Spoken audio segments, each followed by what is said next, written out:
Good afternoon. We are the vacuole, a membrane-bound cell organelle that maintains water balance and structure, essential to plant, animal, fungi, bacterial, and protist cells. Our primary purpose is to break down complex molecules and isolate/store additional substances, including waste or harmful products, that otherwise would pose as a threat to the entire cell.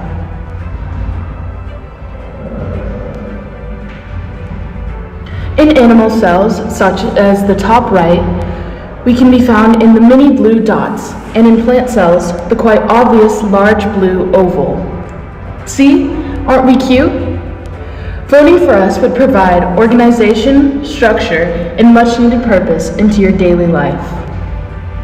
Don't believe me?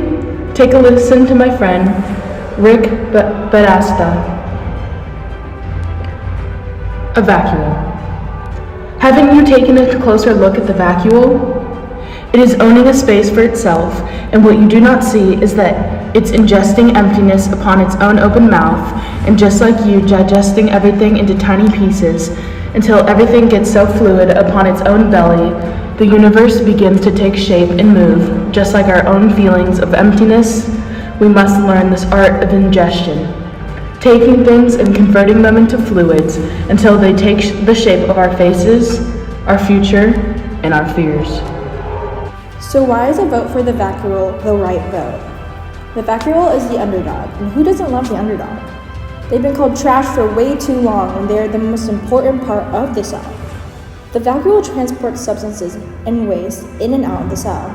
They break down waste, and in doing so, protect the cell from self-toxicity. They store important materials to help the cell survive and carry out basic functions. In plant cells, they store water using proton motive force and are the biggest organelle in these cells. They also regulate trigger pressure, which helps a plant keep its healthy shape and growth.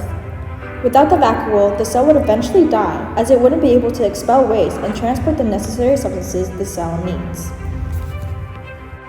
The mitochondria, mitochondria. Although the mitochondria, a powerhouse, provides us with ATP, our main energy-carrying molecule, they are completely useless once they malfunction and cause major disasters. Malfunctioning mitochondria have been linked to diabetes, heart disease, Alzheimer's disease, normal aging, and more. Mitochondrial disease can also cause cells to die, leaving cells with no more energy. We don't want that. We don't want tiny, weak organelles to be elected, do we? What we need is a big, strong organelle, an organelle that can withstand any obstacles that it's faced. And that organelle would be the vacuole. The lysosome is in charge of breaking down proteins, polysaccharides, lipids, nucleic acids, and worn down organelles with the help of enzymes, which is very helpful for the cell. But that's all it does. It's basically the garbage disposal of the cell. Trash, if you will. Lysosomes can also break apart, which would cause damage to the rest of the cell because the pH of the enzymes inside the lysosome is lower than the rest of the cell, making it more acidic than the cytoplasm and harmful to other organelles. In the end, voting for lysosomes would do more harm than good. Thank you so much for listening to us today, and remember, vote for vacuole, a V for victory and for vacuole. Brought to you by DJ MM, all credits reserved.